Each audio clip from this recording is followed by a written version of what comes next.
ምራቃችሁ መሬት ሳይነካ አየር ላይ በረዶ ሆኖ የሚከሰከስበትን የፈላ ውሃ ወደ ሰማይ ስትረጩ ወደ ደመና የሚቀየርበትን ቦታ አስቡ። እዚህ ቦታ ላይ ብርድ ማለት በሽታ ሳይሆን የኑሮ አካል ነው። የሙቀት መጠኑ -71 ዲግሪ ሴንቲግሬድ ይደርሳል።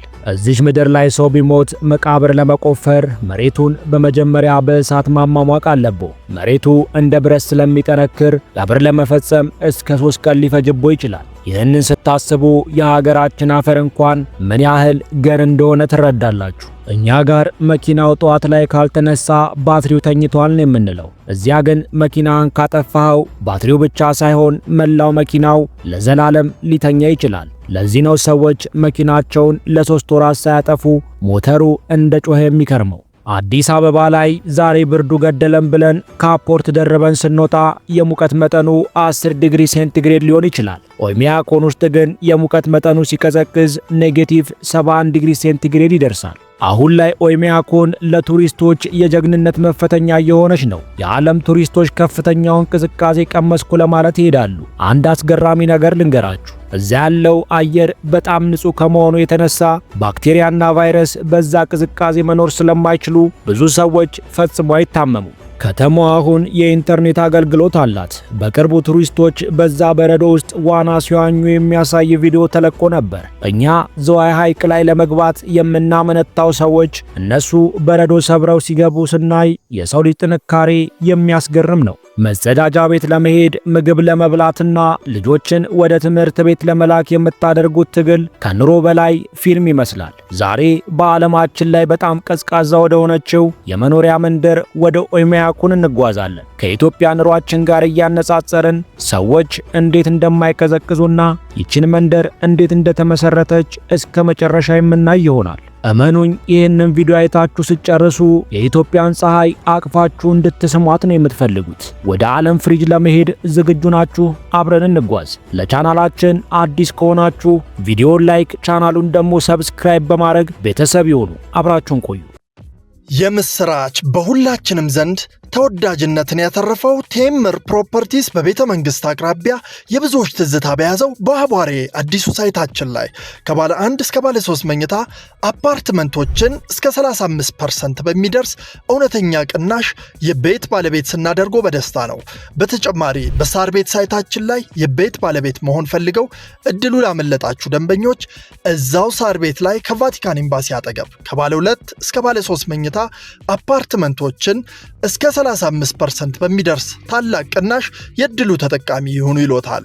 ባለ 2 መኝታ 81 ካሬ በ8 ሚሊዮን 910 ሺህ ብር የነበረውን በ5 ሚሊዮን 790 ሺህ ብር ጠቅላላ ክፍያ፣ ባለ 3 መኝታ 139 ካሬ በ15 ሚሊዮን 290 ሺህ ብር የነበረውን በ9.9 ሚሊዮን ብር ጠቅላላ ክፍያ። ልብ ይበሉ፣ ይህ ቅናሽ የሚቆየው ለጥቂት ቀናት ብቻ ሲሆን ለቢሮና ለሳይት ጉብኝት እታች ባሉት ስልኮች ይደውሉልን። ቴምር ሪል ስቴት የህልሞ ማረፊያ።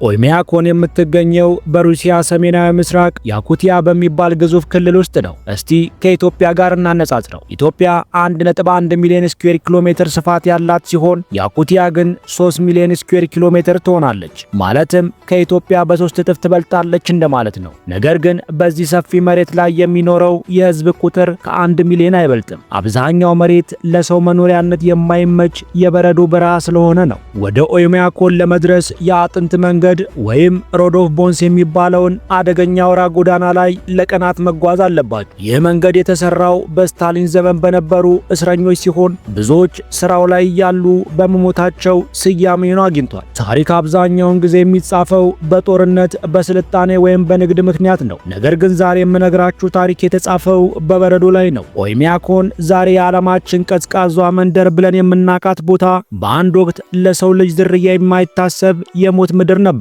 ታሪኩ የሚጀምረው ከዘመናዊቷ ሩሲያ መመስረት በፊት ሲሆን የያኩቲያ ተወላጆች በመቶዎች ለሚቆጠሩ ዓመታት በዚች ቀዝቃዛ አካባቢ ይኖሩ ነበር። እነሱ ግን እዚህ ቦታ ላይ ከተማን መሰረቱ። ኦይሜያኮን ለነሱ ማረፊያ እንጂ መኖሪያ አልነበረችም። ስሟ ኦይሜያኮን የወጣው ደግሞ የማይቀዘቅዝ ውሃ በሚል ስያሜ ነው። ይህም የሚሆነው በአካባቢው ባለው የፍልውሃ ምንጭ ምክንያት ሲሆን እረኞች አጋዘኖቻቸውን ውሃ ለማጠጣትና ለጥቂት ቀናት ለማረፍ ይጠቀሙበት ነበር። እኛ ጋር በአፋር ወይም በሶማሌ ክልል ያሉ እረኞች ውሃ ፍለጋ እንደሚንቀሳቀሱት ሁሉ እነሱም በበረዶ ሲወድ ውስጥ ይችን የማይቀዘቅዝ ውሃ ፍለጋ ይመጡ ነበር። ነገር ግን ማንም ሰው እዚህ መኖር አይመርጥም ነበር። የኦይሜያኮን ታሪክ በ1920ዎቹና 30ዎቹ ውስጥ በከፍተኛ ሁኔታ ተቀየረ። የሶቪየት መንግስት መሪ የነበረው ጆሴፍ ስታሊን ዘላንነት ይጥፋ፣ ሁሉም ሰው ሰፍሮ መኖር አለበት የሚል ፖሊሲ አመጣ። በዚህም ምክንያት እነዚያ እረኞች በቋሚነት እዛ እንዲሰፍሩ ተገደዱ። ነገር ግን ይሄ ብቻ አይደለም።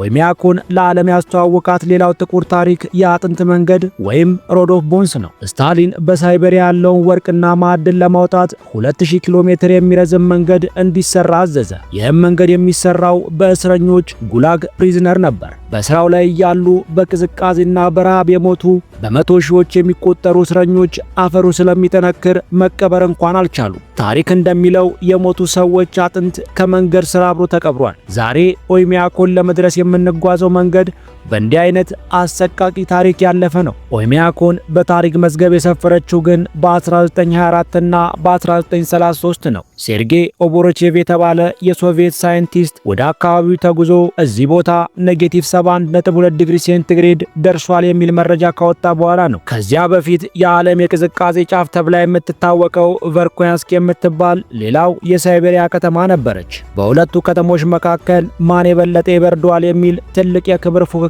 ተጀመረ። ይህም ፉክክር እስከ ዛሬ ድረስ ቀጥሏል። ኦይሜያኮን የዚህን ሪከርድ ባለቤትነት ለማረጋገጥ የቅዝቃዜ ፖል ወይም ፖል ኦፍ ኮልድ የሚል ሐውልት አቁማለች። ይሄ ለነሱ ልክኛ የሰው ዘር መገኛ እንደምንለው አይነት የኩራት ምንጫቸው ነው። በሁለተኛው የዓለም ጦርነት ወቅት ኦይሜያኮን ለአሜሪካና ለሩሲያ አጋርነት ትልቅ ሚና ነበራት። አሜሪካ ለሩሲያ የምትልካቸውን አውሮፕላኖች የሚያርፉትና ነዳጅ የሚቀዱት በዚህ አቅራቢያ በነበሩ የአየር ማረፊያዎች ነበር። ከጦርነቱ በኋላ የሶቪየት ኅብረት ስትፈርስ ብዙ የሳይቤሪያ መንደሮች ሰው አልባ ሆኑ። ኦይሜያኮን ግን በታሪክና በጽናቷ ምክንያት አልጠፋችም። ዛሬ ላይ ወደ 500 የሚጠጉ ሰዎች አባቶቻችን የቆረቆሩትን አንለቅም ብለው በኩራት ይኖራሉ። ዛሬ ኦይሜያኮን ከታሪክ ስፍራነት ወደ ቱሪስት መስህብነት ተቀይራለች። የዓለም ጀብደኞች ያንን የሞት መንገድ አልፈው ታሪኩን ለመዳሰስ ይመጣሉ። ኢትዮጵያ ውስጥ ጧት ከእንቅልፋችን ስንነሳ ፀሐይ መስኮታችንን ታንኳኳለች። ኦይሜያኮን ውስጥ ግን ጧት 3 ሰዓት ላይም ጨለማ ነው። የቤት እመቤቶች የመጀመሪያ ስራቸው እሳት ማቀጣጠል ሲሆን እዚህ ምድር ላይ እሳት ማጥፋት ማለት ሞት ማለት ነው። አብዛኞቹ ቤቶች በማገዶ ወይም በከሰል ነው የሚሞቁት። ውሃ ለማግኘት ደግሞ ወደ ቧንቧ ይሄዱ። ወንዙ ስለሚረጋ የበረዶ ኩርቦችን ቆርጦ በማምጣት በገንዳ ውስጥ ያቀልጡታል። እስቲ አስቡት፣ ጧት ተነስተ ሻይ ለማፍላት በመጀመሪያ በረዶ ማቅለጥ አለብህ። ቁርሳቸውን እንደኛ ፉል ወይም ጨጨብሳ አይደለም የሚበሉት። ብዙ ካሎሪን ያለው ምግብ መመገብ አለባቸው። ቅቤ፣ የፈረስ ስጋና ከባድ ስብ ያላቸው ምግቦች የጧት ምርጫቸው ናቸው። ምክንያቱም ሰውነታቸው ከቅዝቃዜው ጋር ለመታገል ብዙ ጉልበት ያስፈልገዋል። አሁን ሰዓቱ 2 ሰዓት ሆኗል። ልጆች ወደ ትምህርት ቤት የሚሄዱበት ሰዓት። እኛ ሀገር ዝናብ ሲዘንብ ልጁ እንዳይበሰብስ ብለን ከትምህርት ቤት እንዳይሄድ እናደርገዋለን። ኦይሜያኮን ውስጥ ግን ትምህርት ቤት የሚዘጋው ቅዝቃዜው ከኔጌቲቭ 52 ዲግሪ ሴንቲግሬድ በታች ሲሆን ብቻ ነው። ልጆቹ ልክ እንደ ጠፈር ተመራማሪ ተጠቅልለው ነው የሚወጡት።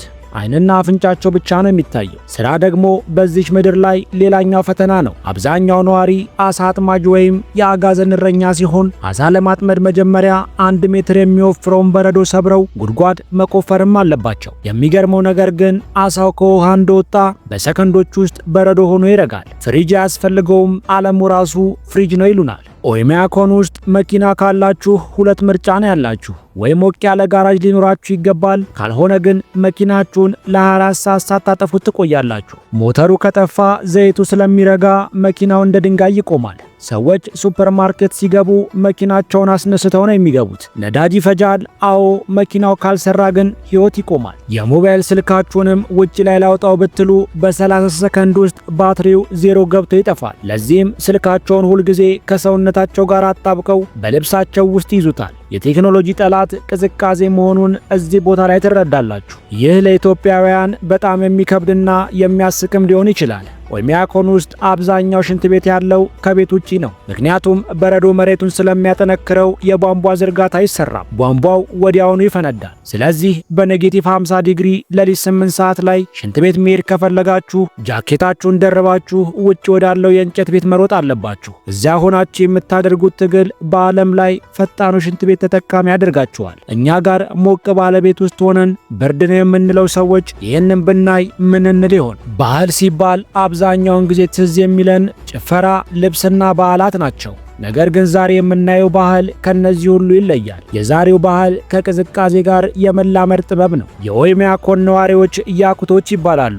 እነዚህ ሰዎች ራሳቸውን የሚጠሩት ሳካሃ በሚል ስም ነው። የእነሱ ባህል የመነጨው ከተፈጥሮ ጋር ከመታገል ሳይሆን ከተፈጥሮ ጋር ተስማምቶ መኖርን ነው። እኛ ኢትዮጵያውያን ፀሐይ ክብራችን ናት እንደምንለው ሁሉ እነሱ ደግሞ ብርዱ ጓደኛችን ነው ይላሉ። ለእነሱ ኔጌቲቭ 40 ዲግሪ ጥሩ አየር ነው። አንድ የሚገርም ባህል ልንገራችሁ። እሳት ለነሱ ቅዱስ ነው። ልክ እኛ ዘንድ የማዕድ ጸሎት እንደሚደረገው ሁሉ እነሱም ምግብ ከመብላታቸው በፊት ትንሽ ምግብ ለእሳቱ ይጥላሉ። የእሳት መንፈስ ይጠብቀናል ብለውም ያምናሉ። ይህ ለተፈጥሮ ያላቸው ክብር ለሺህ ዓመታት ባህላቸውን ጠብቆላቸዋል። እኛ ኢትዮጵያውያን በዓለም ላይ ጥሬ ስጋ በመብላት እንታወቃለን።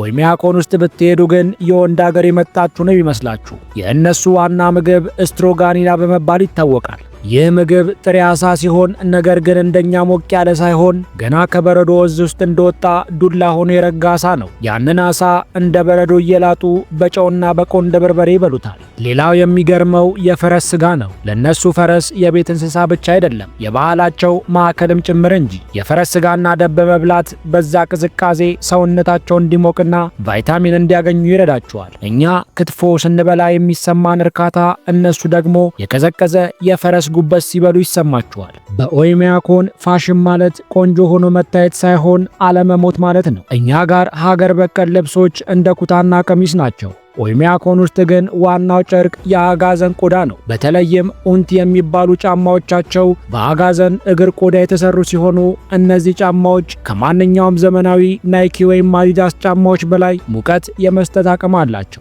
ባህላዊ ልብሶቻቸው ላይ የሚደረጉ የብር ጌጣጌጦች ደግሞ ሌላኛው ድምቀቶቻቸው ናቸው። ሴቶች በበረዶ መሃል በብር ያጌጡ ልብሶችን ሲለብሱ ልክ እንደ በረዶ ንግስት ነው የሚታዩት። የኦይሚያኮን ባህል በመንፈሳዊነት የተሞላ ሲሆን ትልቁ የባህል ምልክታቸው ቺስካን ይባላል። እሱ የቅዝቃዜ ጌታ ተብሎ ይታመናል። እንደ ታሪካቸው ቺስካን በየዓመቱ መኸር ላይ ከውቅያኖስ ይወጣና በትንፋሹ ዓለሙን በረዶ ያደርገዋል። በጸደይ ወቅት ደግሞ ቀንዶቹ ይረግፉና ቅዝቃዜው ይቀንሳል ይላሉ። ይህንን ለማክበር በየዓመቱ ትልቅ በዓላትን ያደርጋሉ። እኛ ጋር አሸንዳ ወይም ኢሬቻ ሲከበር እንደሚኖረው ደስታ ሁሉ እነሱም በዛ ቅዝቃዜ በዓላቸው በጭፈራና በባህላዊ ስፖርታቸው ያከብራሉ። እዚህችም ሀገር ላይ ቱሪስቶች ፊታቸውን በበረዶ ተሸፍኖ ፎቶ ለመነሳት በሺ የሚቆጠሩ ዶላሮችን አውጥተው ይመጣሉ። ወቅታዊው የዓለም ሙቀት መጨመር ኦይሚያኮንን እየቀየራት ሲሆን ባለፉት ጥቂት ዓመታት በመንደሯ ታይቶ በማይታወቅ ሁኔታ